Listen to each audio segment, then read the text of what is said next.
네? 아, 1분 1분이면 된다고요? 네. 상당히 빨리 진행이 되는군요. 네. 자, 그러면 여러분들 곧 이제 저희 동영상 뭐 너무나 방대한 양입니다. 저희가 새벽 1시부터 네. 오늘 지금이 지금 이제 11시 1시 27분입니다. 몇 시간입니까? 11시면 22시간이죠. 네. 22시간 동안 단 한순간도 쉬지 않고 계속 카메라를 2대를 돌렸어요. 무슨 일이 일어날지 모르는 상황이었고, 네. 어떤 또 논란에 휩싸일지도 모르고, 그리고 정말 만약에 우리가 생존자를 구출할 수 있다면 또 이 또한 얼마나 우리가 기록해야 할 일이 아니겠습니까? 그래서 그렇죠. 카메라 2대를 22시간 동안 돌렸습니다. 정말 피곤한 시간이었지만 그 순간 희망할 수 있어서 행복했다, 이런 말씀 여러분들과 나누고 싶은데요. 지금 현재 시청자분들이 굉장히 궁금한 게 많으실 것 같아요. 네, 그렇죠. 어떻게 그래서, 도착했고, 네.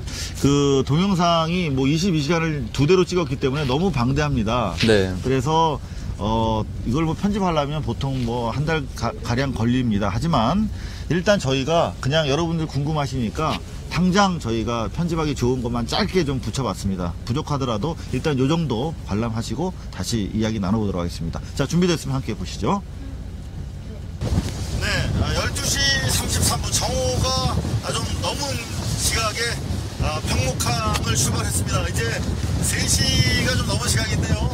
이제 뒤편으로 세월호가 침몰해 있는 사고 해역이 이제 바로 성큼 눈앞에 펼쳐지고 있습니다. 바람은 상당히 강한 편이고요. 하지만 바람에 비해서는 파고는 상당히 낮은 편입니다. 햇살은 맑고 다만 구름이 좀 껴있습니다만은 작업하기에 별 무리 없는 날씨라고 합니다. 이제 향후 3시간 정도에 걸쳐서 바지선을 선체 윗부분에 앵커를 통해서 고정을 한 뒤에 저녁 6시가 넘어서 본격적으로 다이빙 배를 통한 잠수가 시작이 될 것 같습니다. 밤에 오히려 어두운 상황에서 플래시를 이용해서 길을 개척하는 것이 용이하다고 합니다. 20시간까지 최대 지상에서 공급되는 산소를 통해서 다이빙 벨 안에 그 에어포켓이 형성되기 때문에 힘들면 바로바로 수중 심해에 있는 다이빙 벨에서 휴식을 취하고 다시 들어갈 수가 있습니다. 그래서 최대 20시간 동안 계속 작업이 가능하기 때문에 내분이 돌아가면서 밤새도록 진행이 될 수 있을 것 같습니다. 희망을 품고 참 어렵게 떠났습니다. 희망을 품고 어렵게 떠났습니다. 이제 사고 현장 거의 가까워지는데요. 희망을 절대 포기할 수 없기에 이 배 힘있게 지금 달려가고 있습니다. 여러분들 함께 지금은 기도해야 할 시간인 것 같습니다.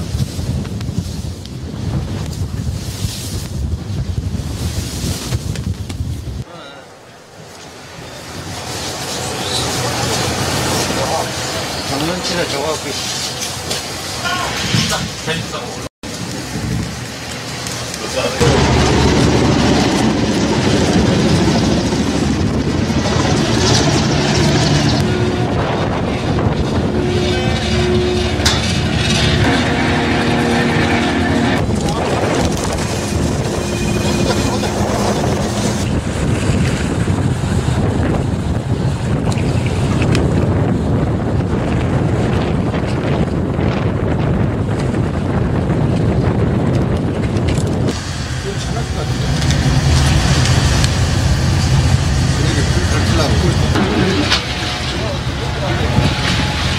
설명이라든가 이게 썼을 때 어떤 거 그다음에 왜 저분 못 들어가게 하냐고. 저 4일째 이러고 있습니다. 4일째 한 번도 못 들어가고. 오케이 실버보험에 쉽게 가입하셨습니다. 오케이 실버보험은 50세에서 81세로 나이나 건강에 상관없이 무진단 무심사로 가입되고 가입이 이어서 사망 시 사망 후 네, 바지선은 다시 사고 해역을 벗어나고 있습니다. 현재 시각이 5시 30분, 오후 5시 30분. 이 바지선이 팽목항에 도착한 게 오늘 새벽 1시. 16시간 30분 동안 지난 6일 동안 있어서 가장 고통스럽지만 잠시라도 희망이 빛나는 시간들이었습니다. 정말 안타까운 상황이었습니다. 기존에 이미 짜여있는 구조팀의 작전을 방해할 수 있다. 그리고 안전사고의 위험이 있다는 이유로 결국 저 기다리고 있는 다이빙 배를 사용하지 못하고 배는 사고 해역을 빠른 속도로 떠나고 있습니다. 잘 봤지만 잠시라도 희망이 가는 있기에 기다릴 수 있는 시간이었습니다. 이제 이 배는 이 전화기가 터지지 않는 지역으로 들어갑니다. 지금부터 더 속 터지는 시간이 이어질 것 같습니다. 네, 자.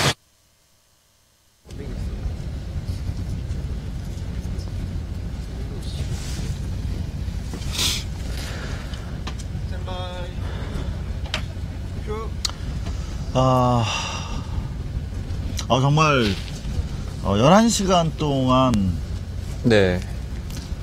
출발하는데 시간이 소요됐죠. 그리고 지금 22시간 동안 이제 희망을 가질 수가 있었는데요. 네. 정말 이 불어대니까 정말 좌절감이 너무, 상실감이 너무 크더라고요. 네. 사실 저희도 바라보는 입장에서 정말 기다리던 장비가 들어가고 네. 또 하나의 가능성이 열어뒀기 때문에 분명히 현장에서 좋은 소식이 들리지 않을까. 저것을 통해서 또 다른 반전의 계기가 지금까지 들었던 그런 안타까운 결과가 아니라 정말 어쩌면 정말 다행인 그 결과가 나올 수도 있겠다라는 생각을, 신락 같은 희망을 가지고 있었는데 불효가 되면서 좀 많은 국민들이 안타까워했을 겁니다. 저희는 다이빙 벨에 대해서 뭐 선전하는 건 아닙니다. 그건 뭐 국내 한 대밖에 없는 장비이기 때문에 네. 만들어서 팔 수도 없어요. 하지만 만약에 지금까지 구조 당국이 단 한 사람이라도 살렸다면, 만약에 구조 당국이 지금까지 하는 일을 투명하게 CCTV로 지상으로 중계방송하는 상태에서 작업을 했다면 이렇게 불신과 불소통이 넘치진 않았을 겁니다. 근데 저 장비는 저는 뭐 이를테면 4명이 앉아서 한꺼번에 들어갑니다. 네. 그리고 이렇게 여러분들 상상하시면 뭐냐면 아주 단순한 장비예요. 깡통을 뒤집어 쓴 겁니다. 네. 큰 깡통, 드럼통을 뒤집어 쓰고 이 4명이 이렇게 마주보고 앉아있다고 생각하시면 됩니다. 근데 위에서 중고압 산소가 계속 들어와요. 그러니까 허리춤까지 여기서 에어 그 캡슐이 생기는 거예요. 네. 그래서 이 안에서 이야기도 하고 쉴 수도 있습니다. 심지어 빵도 먹을 수 있다고 그래요. 근데 이런 가운데 작업을 하기 때문에 바로 그 입구까지 이 다이빙 배를 가지고 가서 거기서 왔다 갔다 하면서 작업을 할 수가 있는 거예요. 현장에서. 네. 지금은 어떻게 하고 있냐면 큰 배에서 나와서 작은 배로 갈아타고 다시 와서 여기서 풍덩 빠지는 겁니다. 그래서 그 사고 현장까지 가려면 상당한 시간이 소요되지 않겠습니까? 그렇죠. 그러면 산소통을 보통 20분, 30분짜리, 40분, 50분짜리 쓰는데 가서 3분의 1 정도밖에 못 쓴대요. 당도할 때까지. 왜냐면 나가면서 무슨 일이 있을지 모르니까. 그렇죠. 그러니까 최대한 아래에서 시작하는 게 여러분들 작업하기가 용이하겠죠. 네. 산소도 많이 확보가 된 상태이기 때문에 더 깊이까지 선내 깊숙이 들어갈 수가 있겠죠, 여러분. 그런데 필요한 장비입니다, 사실은.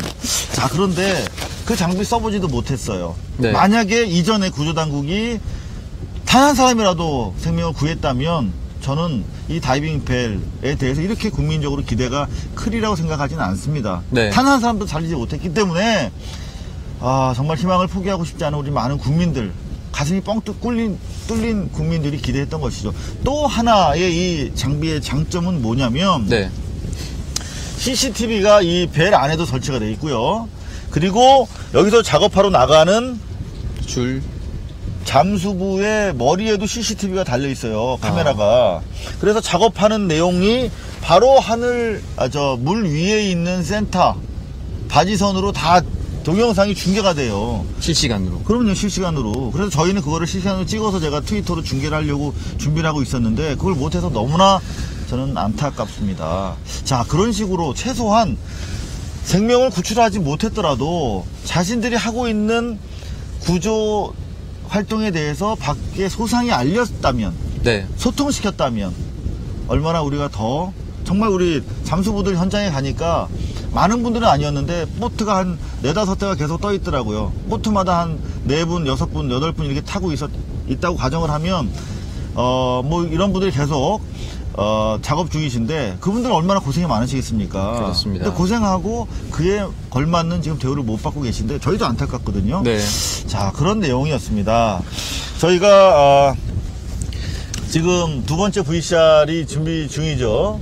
그래서 여러분들 제가 트위터로 궁금하신 사항이 있으면 좀 질문을 달라고 했는데 그야말로 엄청나게 쇄도하고 있습니다. 정말 많은 분들이 지금 시청해주고 계신데요. 네. 사실 하루 종일 그 내용을 기다리고 있었거든요. 네. 자, 그러면 좀 질문들에 간단하게 제가 아는 범위 내에서 네. 답해드리면서 저희가 두 번째 동영상 편집을 좀 기다려보도록 하겠습니다. 네. 자, 이런 말씀이 있었어요. 다른 모든 질문에 앞서서 부탁인데요. 방송 시작하기 전에 잠시 좀 기도하셨으면 좋겠다. 이런 말씀을 하셨는데 기도하는 마음으로 저희 여러분들과 함께 하고 있습니다. 네, 이 말씀 제가 무겁게 받아들였고요. 그리고 이제 질문들 좀 살펴보도록 하겠는데요. 자, 무인 로봇을 선내 진입시켰다 하는 뉴스와 오보라는 뉴스가 공존합니다. 부착된 카메라로 찍었다는 영상도 수중 탕지기 파형만 잠깐 보여주고 말았습니다. 무인 로봇이 선내 진입한 거 맞습니까? 맞지 않습니다. ROV라고 하는 미제 장비인데요. 네. 유속이 빨라서 네. 실패했다고 합니다.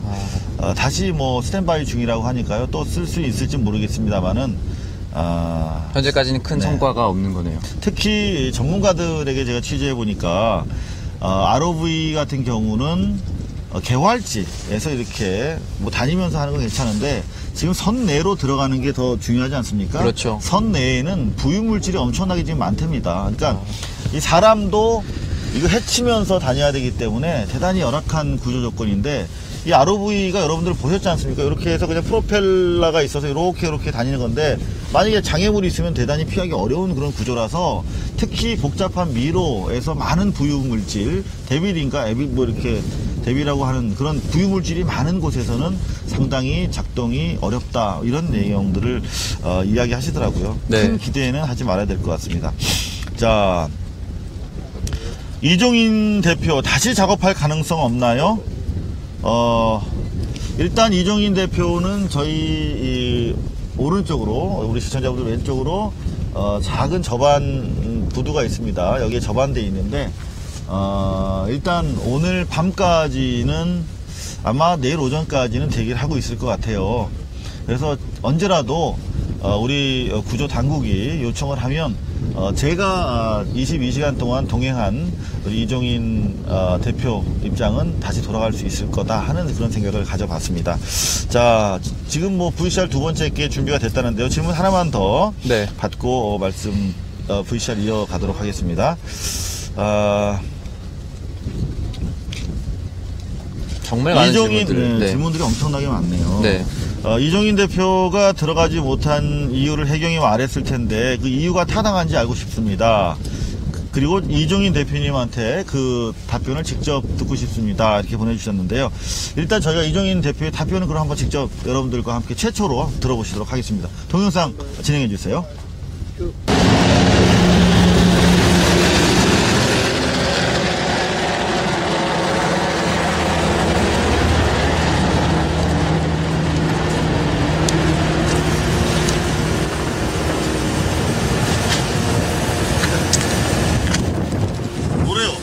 돌아가래요? 지금 이제 어떤 식이냐면 거기 보면 이게 우연이래. 우연히 지금 하늘을 보고 있는 거예요? 하늘을 보고 있대. 네. 그래, 이것도 또 다시 그 저기 담당자한테 물어본 거야. 그리고 바지가 저기 있는 바지가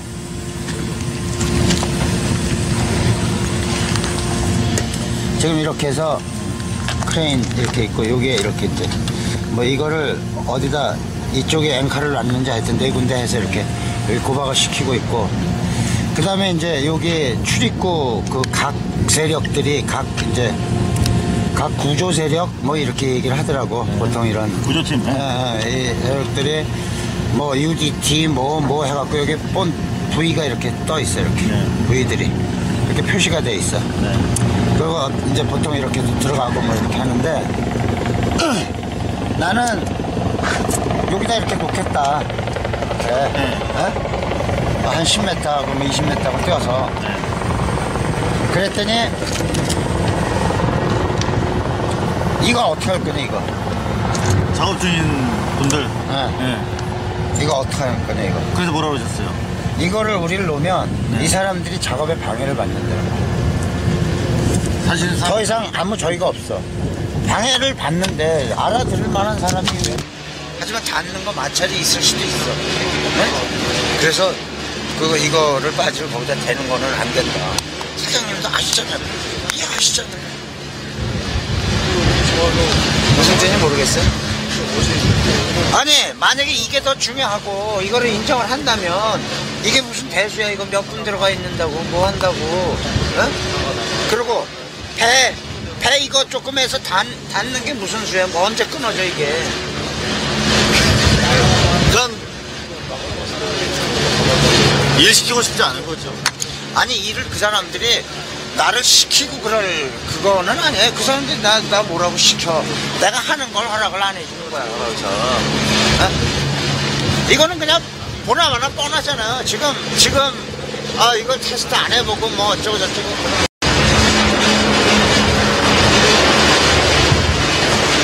그런데도 이거는 확실한 거고 우리가 썼던 거고. 사람들이 봤을 때 내가 이거 가까이서 이렇게 만져보고 이 규모를 봤을 때 이게 그 조류 뭐 2, 3톤 친다 그래서 이렇게 날아가 그럴 것 같아요. 이거 보고 믿음이 안 가냐고. 옆에 묶어놓을 거 아니야? 아니 이렇게 해서 줄 해서 이렇게 스큐리 라인을 내겠지.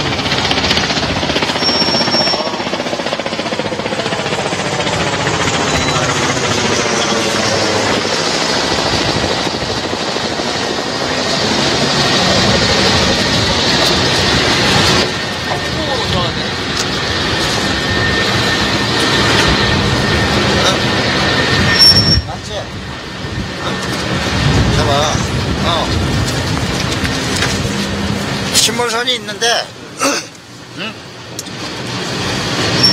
저기 침몰선이 있는데 여기 현재 빠지게 이렇게 고박이 돼 있어요. 그 작업들 하고 있잖아. 여기 부위들 다 설치해 놨잖아. 우리가 배를 사용한다고 여기다 빠지를 한 뭐 10m 20m 옆에다 이렇게 댈 경우 이 사람들이 작업을 못 하는 거야. 그걸 대갖고 작업을 못하게 하면 되겠냐는 거. 안 되지. 자, 그 다음에 배를 운영하려면 사장님도 잘 알다시피 언탑을 시키기 위해서는 앵카를 4군데를 4포인트 워링이라고 합니다.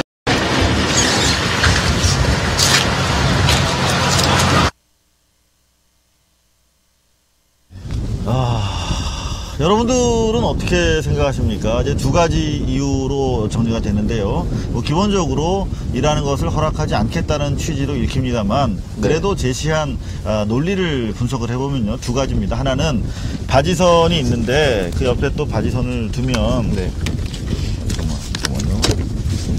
바지선이 있는데 그 밑에 한 20m 간격으로 바지선이 있으면 이 밑에 이 와이어가 있을 거 아닙니까? 이렇게 묶어놓은 와이어들끼리 자칫 이렇게 꼬일 수 있다. 마찰하는 과정에서 끊어질 수 있다는 얘기입니다. 이렇게 끊어지려면 한 1년 일해야 된답니다. 끊어질 때까지만 일하게 해달라고 하는 것이 바로 이정인 대표의 진짜 하소연이었습니다. 안전사고 때문에 안 된다는 게 바로 이유입니다. 이 와이어들끼리 만약에 접촉이 돼서 끊어지면 어떻게 할래?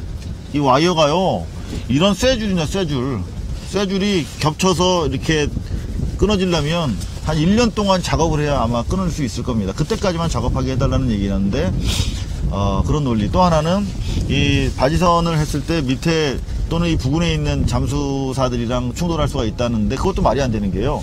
자, 아까 말씀드렸던 것처럼 이정인 대표의 바지선은 이 바지선에서 배까지 이렇게 와이어를 이렇게 팽팽하게 연결합니다. 그래서 요 사이를 요렇게 다이빙 벨이 엘리베이터처럼 운항을 하면서 작업하는 거예요. 그러니까 이게 다른 분들이랑 겹칠 이유가 거의 없습니다. 여기서 조용히 빠져갔다 왔다 갔다 하는 겁니다. 자, 그런 상황인데 지금 정부에서는 끝내 허가를 하지 않았지요. 자, 그런데 또 이상한 소식이 들어와 있습니다. 이 바지선 옆에 바지선이 있으면 위험해서 허락할 수 없다고 했던 분들이 내일 바지선 하나 더 추가한답니다. 그 바지선이 어제 아침부터 계속 오고 있다고 하는데요. 도대체 무슨 일이 이렇게 진행이 되고 있는지 정말 모르겠습니다. 어떤 꿍꿍인지 도대체 무엇을 숨기고 있는지 혹시라도 정말 이해할 수 없는 그런 상황이 아닐 수 없습니다. 저희가 출발하게 된 배경에는 피해자 부모들, 가족들의 바람도 있었습니다. 제가 22시간 동안 저 바지선 위에 모든 대화, 전화 통화로부터 시작해서 모든 것을 22시간 동안 우리 고발뉴스 여러분들께서 후원해주신 소중한 장비 촬영하다 하나 깨졌습니다. 솔직히 말씀드리면. 그래가지고 하나는 주먹 카메라, 하나는 조그만 카메라 2대 가지고 22시간을 돌렸어요. 정말 역사를 기록한다는 심정으로 잠 못 자고 돌렸습니다. 증거가 다 있습니다. 자, 우리 피해자 대표분들께서 저희한테 요구하셨습니다. 도와달라. 그래서 저희가 가게 된 것입니다. 사실은. 그리고 어제 저희가 이 시간을 통해서 이종인 대표와의 전화 인터뷰 최초로 보도해 드렸는데 그 당시에도 해경 측은 내려와 봐라 라고 호의적으로 답변을 했었고요. 그리고 오늘 오전 12시 오늘 낮 12시 30분에 저희가 출항할 당시에도 저희가 확인한 바에 따르면 이 바지선의 위치는 변경할 수 없다. 5개의 와이어로 연결이 되어 있기 때문에 이걸 옮겨달라고 하면 안 되지만 있는 상태에서 옆에 바지선을 설치하는 부분에 대해서 허락하겠다고 했습니다. 그래서 갔습니다. 저희가 시화로 간 게 아니라 이종인 대표가 시화로 간 게 아니라 옆에 설치하면 가능하다라고 해서 간 겁니다. 당초 출항 때는 그렇게 말했던 거죠? 그렇습니다. 근데 가보니까 또 입장이 달라져 있었던 겁니다. 여러분들 제가 고발 기자만 20년을 한 사람입니다. 22시간 동안 카메라 장비 2대 가지고 쉬지 않고 돌렸습니다. 모든 자료가 있습니다. 너무 안타깝고 어이가 없는 그런 상황이네요. 한마디로 정리하면 사실 논리적으로 납득할 수 없는 이유를, 불허의 이유를 든 거죠. 네, 그렇습니다. 여러분들 질문 좀 더 살펴볼까요? 불허를 할 것이면 서울에서 혹은 보트에 옮겨 신기 전에 하지 왜 하필 다 도착해서 변심을 한 건지 물어봐 주세요. 저희도 진짜 궁금하네요. 저희도 궁금하네요, 이거는. 그러니까 저희한테 분명히 와서 바지선 설치할 수 있도록 해주겠다라는 거 하는 취지의 허락을 받고 갔는데 가서 이렇게 부정이 된 겁니다. 아마도 저희가 추론으로 살펴보기에는 기존의 이 구조 방식에 대한 조금이라도 우월성이 증명이 되면 기존의 구조 시스템과 관행 또 컨트롤 타워에 대한 총체적 불신으로 이어질 가능성이 크다는 판단을 한 것 같습니다. 그렇죠. 그리고 기존에 이미 유지하고 있던 기득권이 아니겠습니까? 그래서 또 그런 이해관계도 있는 것 같고요. 당장 다이빙 벨이 들어가는 장면만 해도 달라 보이잖아요, 그림이. 그리고 거기서 찍어서 바로 실시간으로 CCTV로 올라오는데 그걸 저희가 촬영해서 여러분들한테 보여드리면 뭔가 다르다라고 하는 최소한의 우리가 국가에 기대했던 최소한의 서비스를 처음 여러분들이 목격하시면서 지난 6일 동안 온갖 사기와 기만, 그 다음에 불성실과 불통을 경험한 여러분들이 보다도 분노가 촉발할까봐 두려워했던 것이 아닌가, 저는 감히 기자로서 이렇게 분석을 해봅니다. 사실 지금 이 방송을 보고 계신 시청자 여러분들도 그렇게 생각할 수밖에 없는 게 직접 비교 대상이 이제 민간에 의해서 투입이 되니까 사실상 지금까지 정말 말도 안 되는 것으로 이끌어왔던 정부에 대한 불신의 정말 직격탄을 날릴까, 그런 해석으로 밖에는 이해할 수가 없는 부분.